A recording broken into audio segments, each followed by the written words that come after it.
습니다. 오늘날 이 시대에도 어쩌면은 귀신 들린 인생처럼 살아가는 이들이 너무나 많더라 하는 것입니다. 그래서 성경에 표현하기를 더럽다 그렇게 표현했습니다. 참 더러운 인생처럼 살아가는 자들이 너무나 많습니다. 귀신 들린 자의 특징은 아주 더러운 영이다, unclean spirit이다 그랬습니다. 더러운 영으로 표현했다는 겁니다. 깨끗한 영이 아닙니다. 더럽다는 겁니다. 깨끗한 영이 변질된 겁니다. 변질된 영을 더럽다 그렇게 이야기를 하지요. 이게 바로 귀신 들린 인생의 특징이었고, 포기한 인생이다. 인생의 삶의 의미를 좀 더 소망을 두고 살아가야 할 텐데 소망이 없다는 겁니다. 멍하니 하루를 살아가고 시간 낭비하고 내가 왜 살아가는지 존재의 가치조차도 잊어버린 자, 그들이 다를 바가 뭐가 있겠는가. 이게 바로 귀신 들린 자의 특징과 유사한 인생의 모습이라는 것입니다. 세 번째 어떤 모습이라 그랬습니까? 유익을 주지 못하고 해치는 자가 된다. 여러분, 유익을 줘야 하는데, 우리가 하나님께서 이 땅에 태어나기 위하여서 이 땅에 보내주신 것은 이 세상에서 유익 주는 존재가 되어라 하는 것입니다. 무엇인가 유익이 돼야 합니다. 근데 유익은 되지 못하는 망정 해치는 자가 되어서는 안 된다라고 말씀을 드렸습니다. 이것이 바로 귀신 들린 사람의 특징인데, 오늘날 이 시대가 바로 이런 모습을 모방하고 이런 모습으로 살아가더라는 것입니다. 그런데 우리 주님은 그러한 인생조차도 포기하지 않습니다. 그러한 인생조차도 사랑하시면서 그러한 인생조차도 새로운 소망을 주시기 위하여 다가오셔서 그 인생의 손을 잡아주시고 이끌어주시고 그리고 세워주시고 그리고 함께 가자, 그리고 함께 가자 라고 말씀하여 주시는 분이 우리 주님인 줄로 믿습니다. 하나님을 안다는 것만으로 우리는 충분하지 않습니다. 알면은 그 아는 것으로 끝나서는 되지 않습니다. 그분을 믿고 신뢰하고 의지하는 것, 이게 참 신앙생활에 중요합니다. 오늘도 이 귀신 들린 그 사람이 하나님을 알아봤다는 겁니다. 오늘 본문에 우리가 이 말씀을 읽으면서 그가 누구인지 분명히 다 알아보는 내용이 여기에 적혀 있지 않습니까? 멀리서 예수를 보고 달려와, 멀리서 예수를 보고 절하며 큰 소리로 부르짖어 가로되 하나님의 아들 예수여, 알아보더라는 것입니다. 여러분, 알아보는 것으로 예수 믿는 게 아닙니다.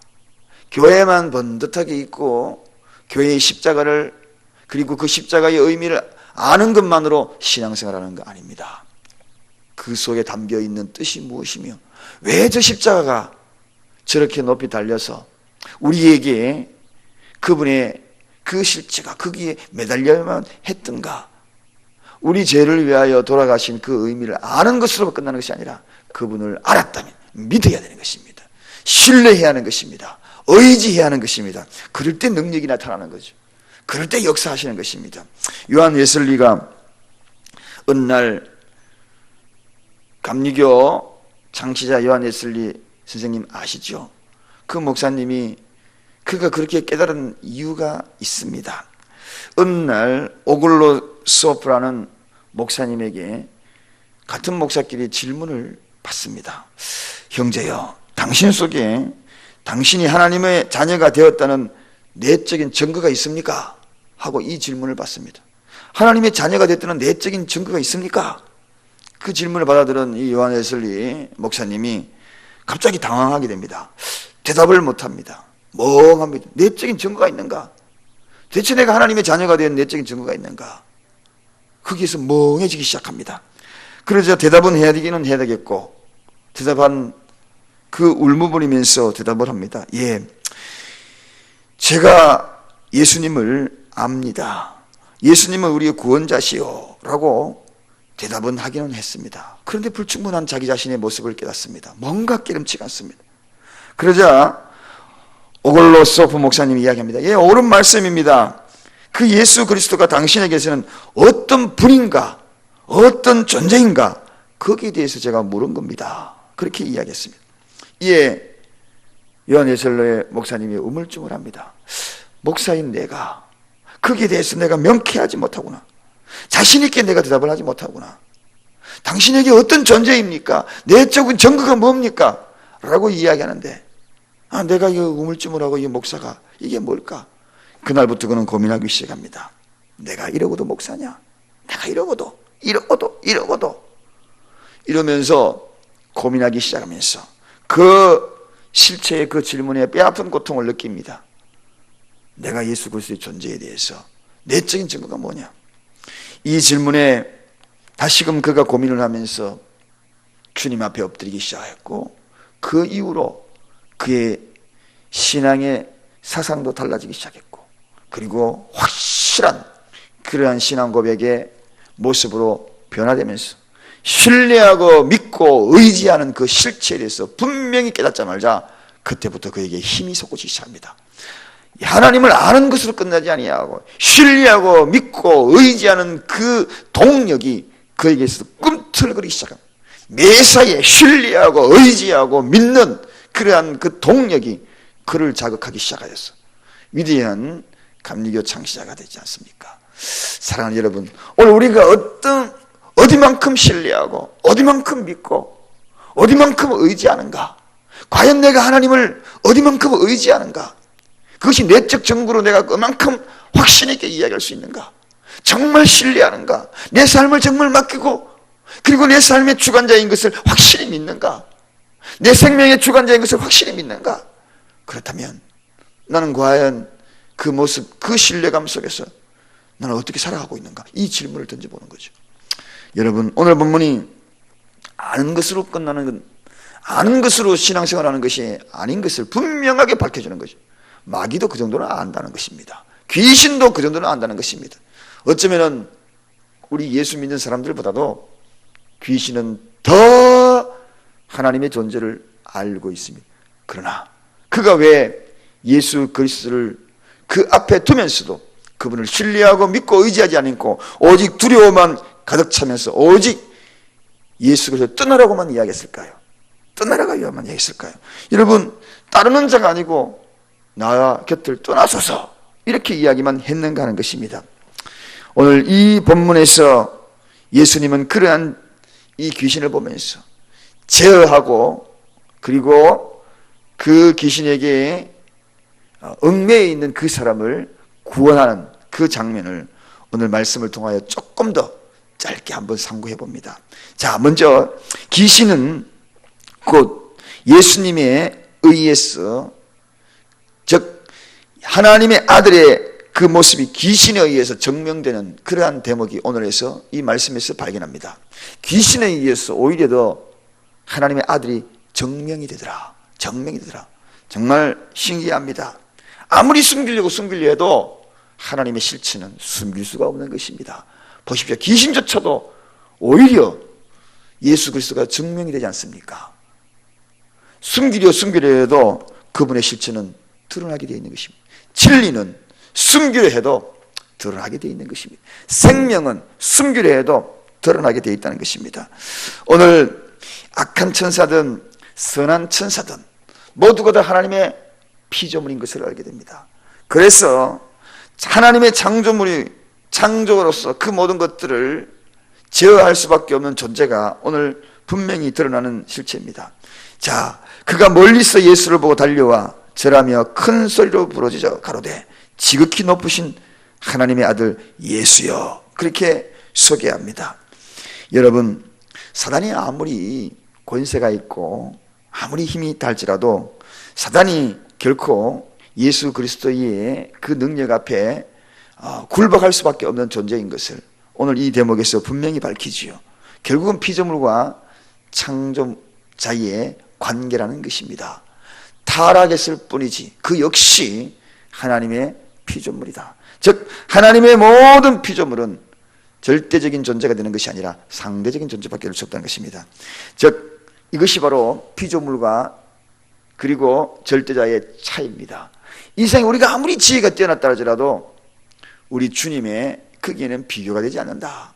내가 아무리 어떤 일을 다 할 수 있다고 자신만만하게 하더라도 결국은 그 앞에 굴복되어 줄 수밖에 없는 것입니다. 그래서 사단은 아무리 발악을 합니다. 최후의 발악을 해도 창세기 3장 15절에 소개된 것 같이 겨우 발꿈치 정도, 발 뒤꿈치 정도 겨우 상하게 할 정도밖에 되지 않는다는 것입니다. 이게 창세기 3장 15절의 이야기가 아닙니까? 겨우 발 뒤꿈치 정도 살짝 깨물 정도.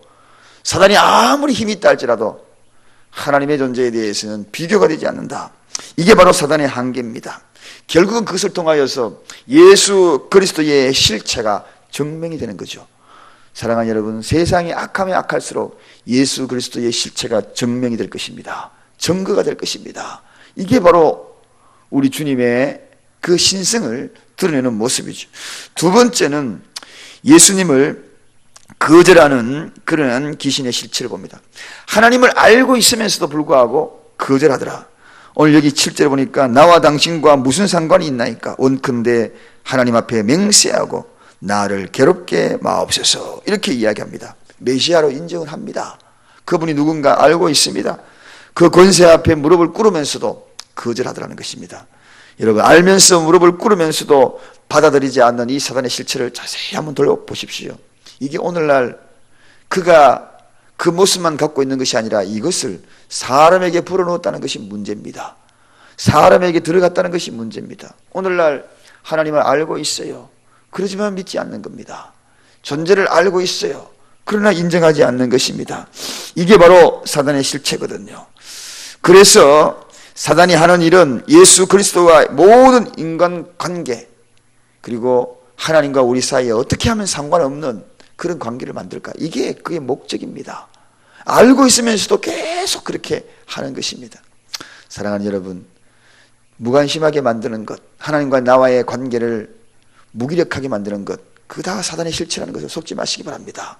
철저히 신앙을 아는 것으로 끝나지 아니하고 믿고 신뢰하고 의지하는 것, 그것이 바로 우리 신앙인의 모습의 실체가 되어야 되는데, 사단은 그 관계를 계속적으로 상관없는 관계로 만들려고 하는 것입니다. 무슨 상관이 있나이까?